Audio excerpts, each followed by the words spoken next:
What's going on, moviegoers? If you're new to the channel, my name is Christian. Welcome to Zero Productions. We got some Ghost Rider news and some potential X-Men news. It's all exciting. I hope you guys are all doing well. And if you're new, welcome to the channel. Let's jump into it. So, Ghost Rider. We're all kind of wondering, when is Ghost Rider going to make his MCU debut? Ghost Rider is one of the most badass characters, and I would love to see Johnny Blaze in the MCU. Now, this is coming from a reliable inside scooper, Daniel RPK.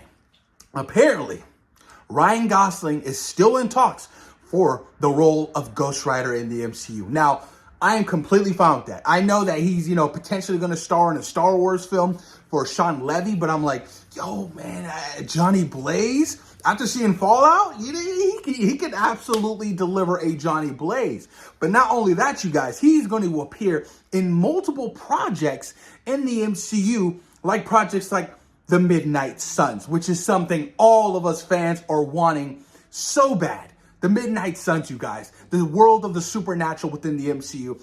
We kind of got a spark and a hint of it in Werewolf by Night. That was just a small little taste, you guys. With Man-Thing, it was perfect. Werewolf by Night was one of the most unique, refreshing projects in the MCU, up there with WandaVision. I loved Werewolf by Night, and I'm hoping to see the world of the supernatural really expand, after this multiverse saga ends, because you can do so much, you guys. So much with it. That's including Blade, whenever that decides to officially happen. With all the delays with Blade and Mahershala Ali, we haven't heard much recently.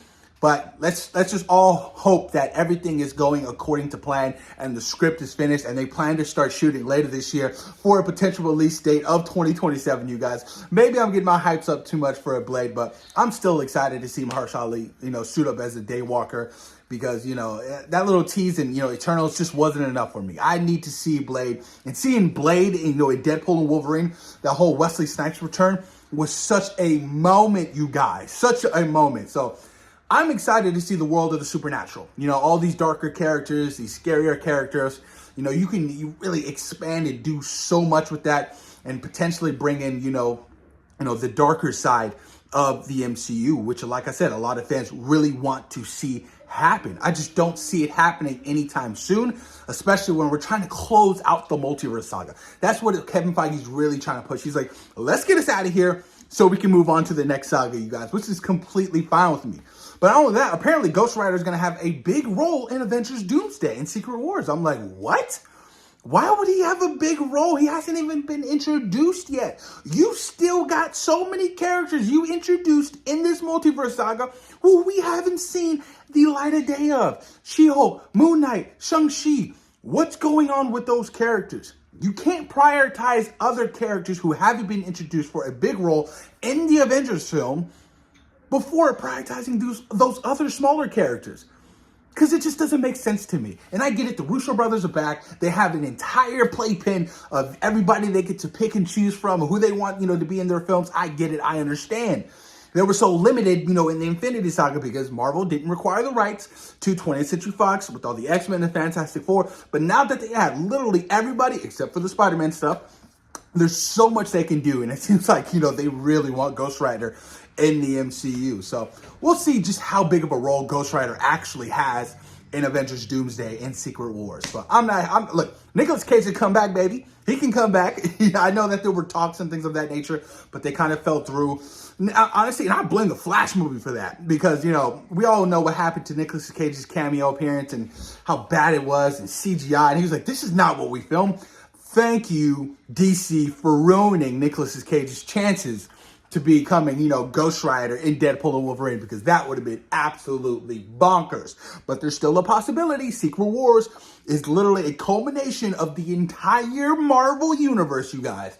So there is a chance we could see Ben Affleck's Daredevil and Nicolas Cage finally meet. Or Tobey Maguire's Spider-Man and Hugh Jackman's Wolverine finally meet. All these characters that we so beloved so much during the early stages of Marvel pre-MCU, you guys. So we'll see what happens. And you guys, the next big one, the X-Men. Apparently, 2 of the leading X-Men will be Gambit and Kitty Pryde. Perfect. Let Channing Tatum cook. You do not recast Channing Tatum's Gambit. What he did in Deadpool and Wolverine was a fan favorite. I was so happy that Channing Tatum finally got to do the role he was born to play. He seemed so damn happy. Seeing him in interviews talk about it. There's no way in hell Marvel Studios looks at that and be like, okay, we're going to recast it. You know, that was just for Deadpool and Wolverine. We're going to do another actor. Absolutely not. You get Channing Tatum to show up as Gambit in your X-Men film. I am so, and Kitty Pryde, you guys, come on now. Like, that is huge stuff. Mutants we haven't seen before in the lineup in the previous X-Men films, you know? It's going to be drastically different. And you got to throw in my boy Colossus, you guys. You got to throw in Colossus because Colossus was so perfect in the Deadpool films. I want more Colossus. Give me some Beast. That Beast that showed up at the end of the Marvels, it was so perfect. No shade on Nicholas Hoult, but kind of shade. I never liked Nicholas Holt's, Beast, other than his appearance in First Class, which I really liked. And then the designs, they kind of went like the Wolfman design after that. And I just fell flat after that for me.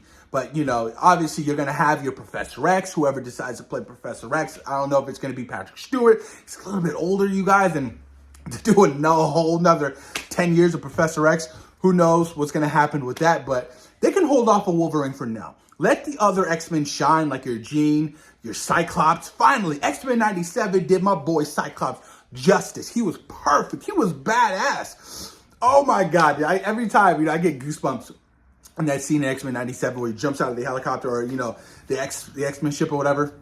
And then, he does that massive, atomic blast or whatever. And to me, my X-Men, just perfect. They nailed that leadership mentality in X-Men 97. And that's what we have to do moving forward. Cyclops has to be the leader and the respect. You can't just kill him off like they killed him off in X-Men 3. Come on, dude. They killed him off screen. Just absolutely terrible. But I did get emotional when we saw Cyclops return at the end of X-Men Days of Future Past. That shit was a sight to see. I was like, oh, this is beautiful. Cyclops is back. All the X-Men are back, you guys. But I'm so fascinated from this X-Men film. I can't wait to hear more stuff from X-Men and, the full lineup. Throw in Iceman, Jubilee. There's just so much they can do with the X-Men film, you guys. I'm just so excited talking about it. Like, I want to see everybody except Wolverine. Just throw me everybody, in this X-Men movie. And let's just have fun with it, man. It seems like they're really taking their time with this X-Men movie. Like, the fact that they're already writing this script. No idea when they start shooting it, but they understand, like, the script has to be great. The X-Men, you guys, and the Fantastic Four are going to be the faces of the MCU moving forward. I wouldn't say Spider-Man because Marvel Studios doesn't own Spider-Man. That's still Sony. You can't have a character you don't own be the face of your franchise. Makes no sense, whatever. So, X-Men, Fantastic Four has to be the face after the Multiverse Saga. But post your comments down below. Let me know what you guys think about Ghost Rider appearing in Avengers Doomsday and Secret Wars for a significant role, possibly going to be played by Ryan Gosling. And let me know what you guys think about Gambit and Kitty Pryde being on the lineup for the X-Men in the MCU. Thoughts and opinions. And of course, thank you guys for Thank you guys for taking time out of your day for watching C-Roll Productions. Peace. Yeah.